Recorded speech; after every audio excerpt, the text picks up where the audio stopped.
National Preparedness Month. Container. What kind of container? Well, depends. Preferably something that's made out of metal, like so. Why?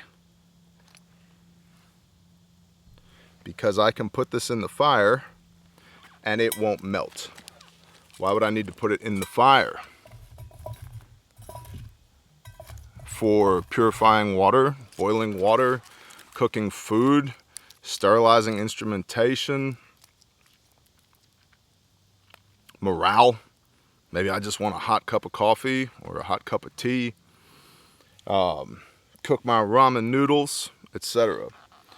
Container, very hard to reproduce. And so, like, see this? This is a Nalgene bottle. It's got a quart of water in it. Water is really important, but it also fits inside of that cup.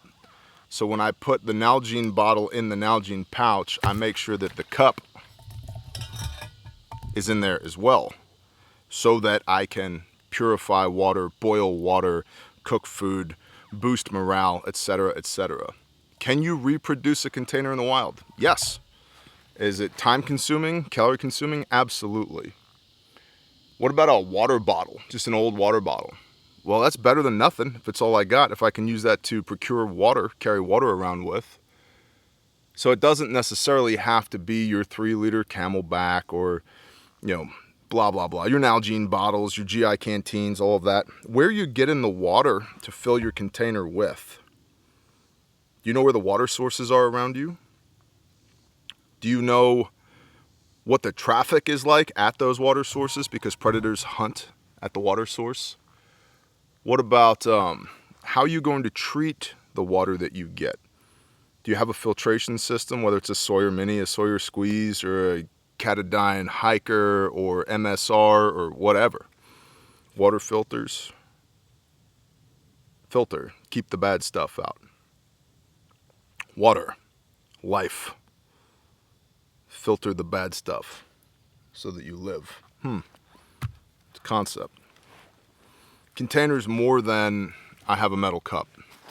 It's definitely I have a metal cup, but it's more than that as well. Because the durability and portability of that thing, awesome. Super good. Way more than a plastic water bottle. Because I can also drink out of this, right? Of course I can. But it doesn't have a lid. This one doesn't have a lid, so it makes transporting water, transpo, a little bit more challenging. But the thing that has a lid fits inside of it. So how the different pieces of your container interface with your kit that you're carrying it with as well, super important. So think about your container. Does everybody in your family have a metal cup and a Nalgene bottle that fits inside of it?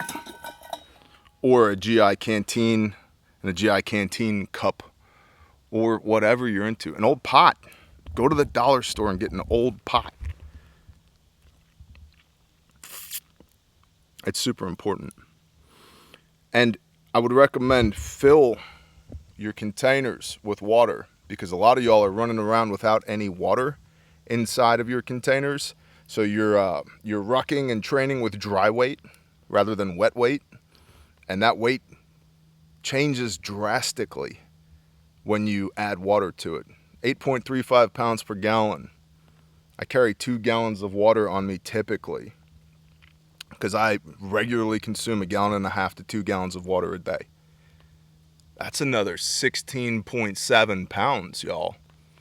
And if you think 16.7 pounds ain't nothing, that's going from 60 pounds to 76.7 pounds of gear, right? So train like you fight. Make sure that your water containers are full and that you have a container that can withstand the heat and the pressure. And don't be running around on empty. Water. Bless y'all. Shalom.